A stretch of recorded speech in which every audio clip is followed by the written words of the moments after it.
no ensejo desse momento em que, representando o lar Fabriano de Cristo, nos encontramos nesse momento de prece. As nossas reflexões, sejam elas todas pertinentes ou derivadas do tema que irá se abordar nessa hora, nós saudamos de modo muito fraterno a todos aquelas que aqui se encontram junto a nós, pelo esse canal de sintonia tão importante na nossa vida diária comum, termos reservado um momento para a nossa prece. Possamos ouvir da leitura e fazermos as reflexões, como dizíamos, de forma pertinente, a fim de compreender a questão da atenção. Nós vamos buscar como subsídio a obra de O Médico Jesus, de José Carlos de Luca. É um espírita renomado, companheiro de formação espírita, que traça uma carreira no Tribunal de Justiça de São Paulo como juiz de direito. Mas aqui, obviamente, ele vai falar ao nosso público espírita, e mesmo que nós atinjamos outras esferas de público, sejam eles todos bem-vindos igualmente, possamos refletir de forma muito natural, a fim que todos possam compreender a mensagem. O capítulo é 28 da obra O Médico Jesus. E começa com uma referência a Chico Xavier, nosso saudoso médium mineiro, que traz assim a sua reflexão também. Mas a criatura quase sempre cai pelo óbvio. É óbvio, mas a gente se esquece.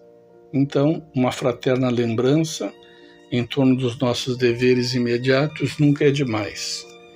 Aqui o texto fala por si, tentando fazer com que tenhamos a ideia precisa de que relembrarmos de uma forma fraterna é sempre necessário, a fim de recobrarmos as nossas obrigações, os nossos deveres, e isso feito de quando em quando nunca é demasiado, né? E que nós precisamos cuidar às vezes do óbvio, que nos esquecemos ou damos menor significado, porque a questão cai nessa obviedade, né? De Luca, que é o autor do texto, ele principia escrevendo assim: ninguém tropeça em montanha, tropeçamos em pedras pequenas, quase que todos os dias. E o acúmulo de nossas pequenas quedas é que nos leva muitas vezes ao chão das enfermidades. Cuidado com as pequenas pedras, pois elas nos parecem inofensivas. Quando os excessos à mesa se repetem, quando os abusos da bebida se sucedem, quando o descontrole emocional não cessa, tenha certeza de que o corpo vai apresentar mais tarde a conta dos nossos desequilíbrios. Tropeçar em pedra pequena pode ser um pequeno suicídio. O método eficiente para evitar esse mal consiste em você identificar, primeiramente, as pedras nas quais tem tropeçado e, ao avistá-las em seu caminho, ativar firmemente o poder de sua atenção. Conscientize ao máximo sua ação de comer, beber, falar, agir ou qualquer outra conduta que você esteja querendo modificar. Por exemplo, pesquisas demonstram que pessoas que se alimentam diante da televisão geralmente comem 30% a mais do que o habitual. Comem mais porque perdem a atenção do ato de comer por causa da atenção que dedicam à televisão. Tropeçamos nas pedras sem olhar para elas. Comemos sem sentir o gosto da comida, falamos sem pensar no que vamos dizer, agimos sem pensar nas consequências e estamos ao lado de pessoas e nem sempre estamos com elas. Quando colocamos nossa mente em alerta, as pedras vão naturalmente desaparecendo, como se colocássemos uma bola de sorvete perante o sol, que derreteria em poucos minutos. Por essa razão, O autoconhecimento é indicado pelos espíritos de luz como o caminho mais eficaz para melhorarmos nessa vida.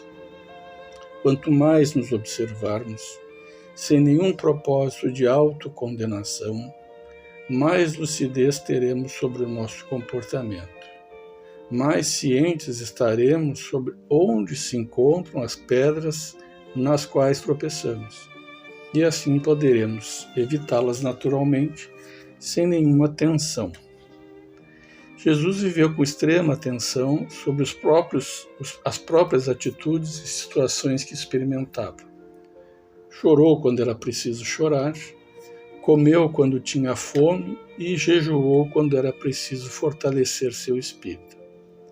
Festejou quando o momento era de festa, falou com doçura quando estava diante dos pecadores, mas não deixou de ser enérgico para com os fariseus e hipócritas.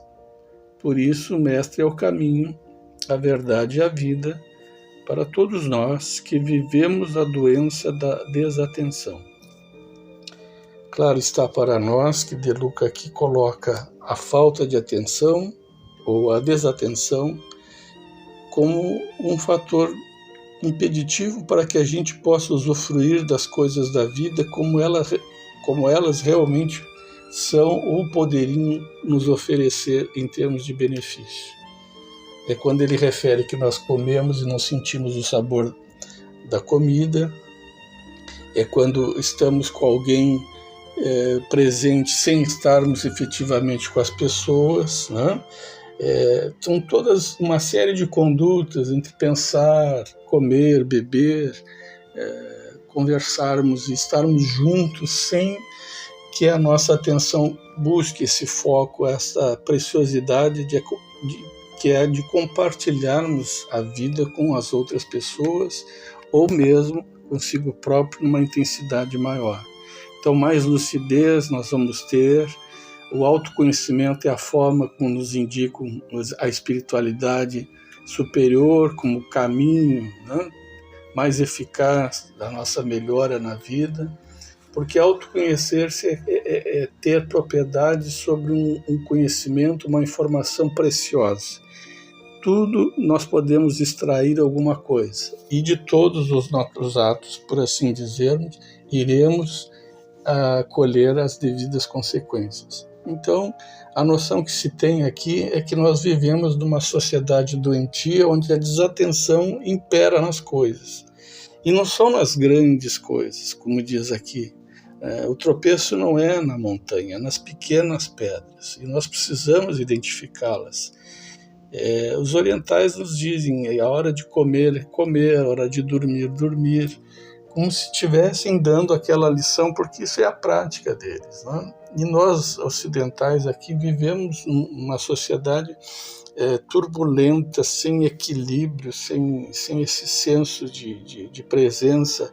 E a presença aqui é aquela forma genuína de estarmos ouvindo e escutando ao mesmo tempo, se é que se pode assim dizer, porque parafraseando Jesus, né? Aqueles que tiverem olhos de ver, verão. Então, muitas vezes a gente olha, mas não enxerga. E muitas vezes nós ouvimos e não escutamos, ou algo parecido, né? Então, é um jogo de contraponto, de palavras, mas que nos faz entender que precisaríamos estarmos efetivamente com essa presença genuína nas nossas vivências práticas do dia a dia. Tirando o máximo da ação que possamos desempenhar na vida coletiva, na vida individual, porque é assim que nós nos estabelecemos, é assim que nós entendemos que o processo da vida ocorre. E nós queremos, assim, desse momento, finalizarmos nesse encontro, agradecendo sobretudo a presença de Deus na nossa vida, através da figura do Mestre Jesus, também através da figura das entidades amigas, benfeitoras, que são esse elo que se cria com a superioridade maior, né?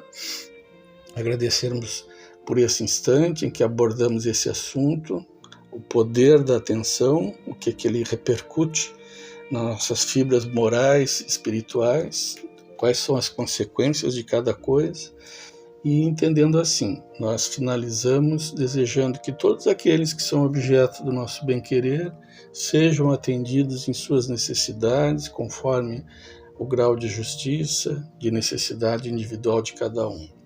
E que a nós também chegue essa paz, esse equilíbrio, para que sirva de potencial, de iniciativa para desenvolvermos outras virtudes, como a fraternidade, a bondade, o caráter positivo, tudo aquilo que denota no ser humano alguém que projeta luz nos ambientes que frequenta. Esse é o nosso desejo, é o nosso objetivo agora, e que todos possam estar bem aonde quer que se encontre.